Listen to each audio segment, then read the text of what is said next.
Our next speaker will be Dr. Louis Baxter.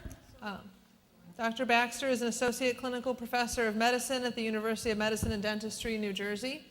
Dr. Baxter will speak on benzodiazepine prescribing in primary care settings. Am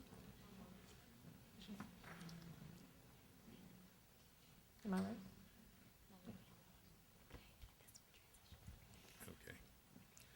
All right, thank you very much. I have to tell you that I appreciated your story, and in fact, from my point of view, you are in excellent recovery. I haven't seen your urine screens, but the way that you have talked about how you have been treated is what is absolutely necessary and appropriate for some individuals. So I thank you for taking the time to share that with us.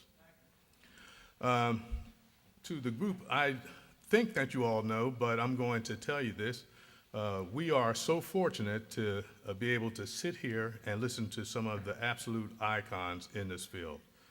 Some of the faculty here actually began the groundbreaking work, and I'm very thrilled and I feel privileged to be here with them. All right, having said that, my topic is to talk about benzodiazepine prescribing in primary care settings. Is this an issue for concern? Well, we need to try to look at this in terms of benzodiazepine misuse, abuse, and dependence. Using for recreational purposes, I'm sure that we would all say that that's at least misuse. Continued long-term use against medical advice. Now we're talking a little bit more in terms of abuse, maybe even dependence. Use of drug with other potentially psychoactive substances, alcohol. I think that puts us more towards the behavior that we see in dependent people, but certainly it could still fit under the category of abuse. Abusive or addictive users inhale or inject benzodiazepines. That blew my mind when I first got into the field 20-some years ago, that people would actually crush pills like Valium and Xanax and others and shoot them. I mean, I could see taking 20, 30 pills, but to actually get to the point where they're shooting, that bespeaks a severe level of addiction. Long-term prescription use without re-evaluation of necessity for continued use. Who is that on? Is that abuse? Is that misuse? Is that dependence? Or is it poor provider management? So it's not always the patient that's responsible for the problem. Hello? All right. I think I see some Baptists in here. All right. Let's talk a little bit more about health-related complications, because that is something that oftentimes goes unrecognized when you have these individuals as clients or patients that come into your organization for treatment. Sometimes we don't take the opportunity to look at all of the other health-related complications, and we should.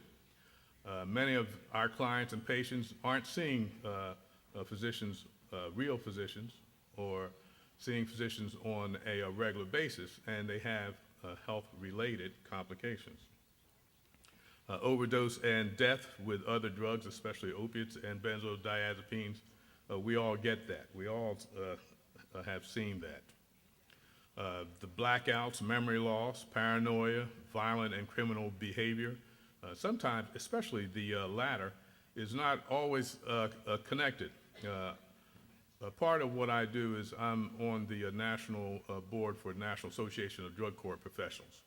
And so we're doing a lot, I believe, in terms of educating them that a lot of the people that are in front of them for violent crimes and criminal behavior, in fact, are suffering from a substance use disorder.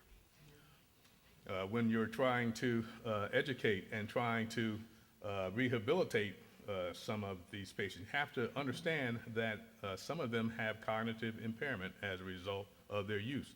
And so you're saying to yourself, why can't this idiot get it? Well, it's because this person cannot take the information that you're giving and then put it in a form that's helpful for them to use. Seizures and psychosis in the dependent patients, we see that as Dr. Nicholas was saying that in many incidences where people are undergoing detoxification, they have seizures, and some become actually psychotic. And these, I submit to you, are not casual users. But some of the less known or less, uncovered health related complications are phlebitis, swelling of the veins in the arms or the legs, abscesses because these injection sites have become infected, clots to the lung, pulmonary embolism, rhabdomyolysis, where they're actually sticking into the muscles, hepatitis B and C in intravenous users. We had some discussions about rates of misuse.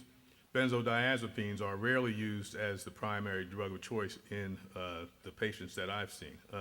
I do have a few, but they're usually polydrug abusers. Benzodiazepine is the most frequently abused pharmaceutical, according to SAMHSA, second only to opiates. 35% are obtained from emergency rooms. 26% of suicide attempts involve benzodiazepines. And aprazolam is number one, followed by clonazepam, lorazepam, and diazepam. You have this on your disc, so I'm going to run through this so I got the signals here.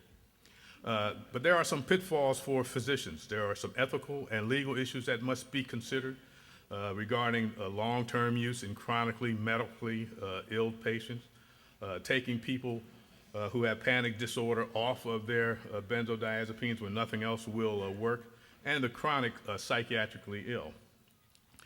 There are vulnerable populations, the pregnant females, those folks that are institutionalized, inmates, methadone patients, acute situational patients, exam takers, or folks that have to go to a court.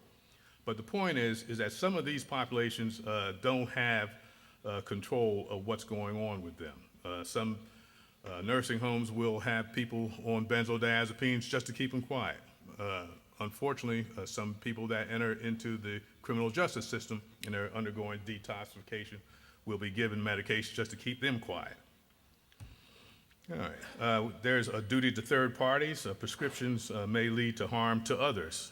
We're talking about motor vehicle crashes, illegal acts. Criminal prosecutions of physicians for alleged improper prescribing. Can't tell you the number of times that I've heard about drug dealers and drug addicts who get pinched by the police and then they turn the physician in and gets them in difficulty.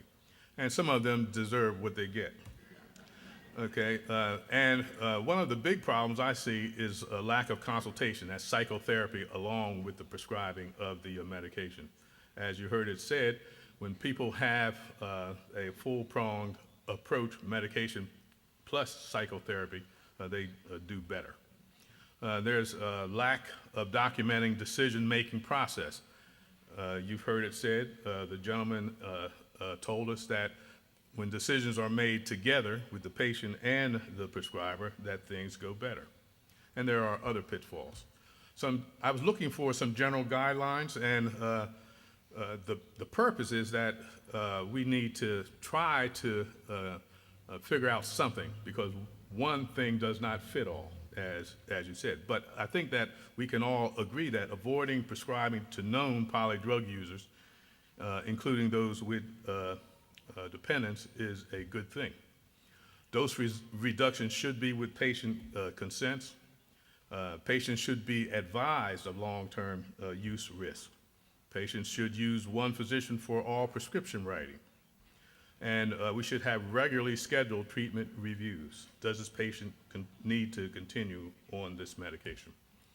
Some other general guidelines: use of non-medication management for anxiety and insomnia, psychotherapy, detoxification from benzos, using long-acting benzos and slowly tapering the doses with counseling. Management of anxiety and insomnia should rely largely on non-pharmacologic interventions. Benzodiazepine should be prescribed at the lowest dose to be effective and for the shortest period of time possible. And residents of aged care facilities, benzodiazepine should be slowly tapered and discontinued wherever possible and used only as needed to control anxiety or agitation. Some people are in these institutions and they're put on medication and it's never checked. And when you go to visit them, I've had family members, and you see them slumping over in a chair, and they're tied up, and that's because nobody is appropriately managing their medications. Some remedies to improve benzodiazepine prescribing is that there should be a review of interventions. I did some more research, and I found that there has been some reviews of different interventions that have been tried over the past 20 years. And what the reviews show is that education and interventions with primary care providers, consumers, and long-term care facilities has a benefit. Audit and feedback interventions, this is once again with long-term facilities and the PCP. This is becoming almost law now in many states with the prescribing tracking, but having this sort of a system also helps. Alert interventions, educational approaches to PCPs and pharmacists have led to a 19% reduction in benzodiazepine use in this particular study that was sustained for a 2-year period. So it's worth doing. Improving the use of benzodiazepines, is it possible? A non-systemic review of interventions tried in the last 20 years, you can find this and it'll tell you what this author's opinion, well, these two authors, Smith and Tent. Also, I would say that using SBIRT will help because it'll help us identify, primary care folks identify who is at risk. And there is this group, it's called PCSSP, and it's a physician clinical support system that helps primary care learn how to prescribe. So these are some things that may be useful for you as you look at this problem and have an opportunity to discuss with primary care providers who are providing to your clients or patients. But the conclusion is that the abuse of benzodiazepines is a major public health problem. It's second only to opiate abuse. Benzos are oftentimes overprescribed and prescribed for too long a period. Long-acting benzodiazepines are being underutilized when long-term benzodiazepine therapy is indicated. And there are situations where it is, absolutely and appropriately indicated. We need to have better screening for abuse and addiction potentials. There is an underutilization of non-pharmacological strategies to treat anxiety and insomnia. And benzodiazepine prescribing should be coupled with therapy and counseling in more instances than it is today. And lastly, this PCSS is available to help primary care physicians with issues pertaining to drugs, alcohol, and prescription medications. Okay. Do I have time, or are we going to take them at the end? Take them? Just one. Okay. Yes.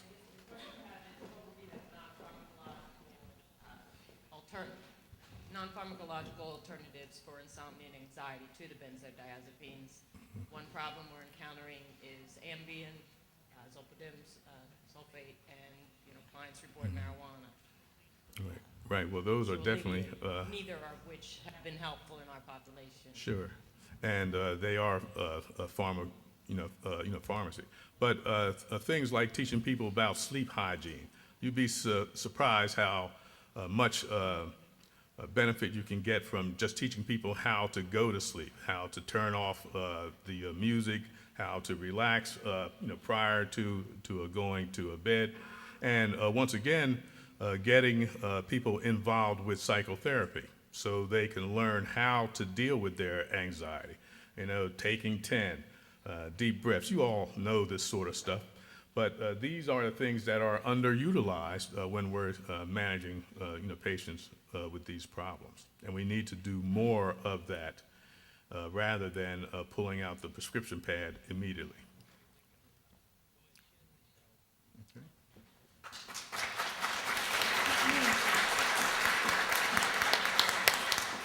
All right, thank you, Dr. Baxter.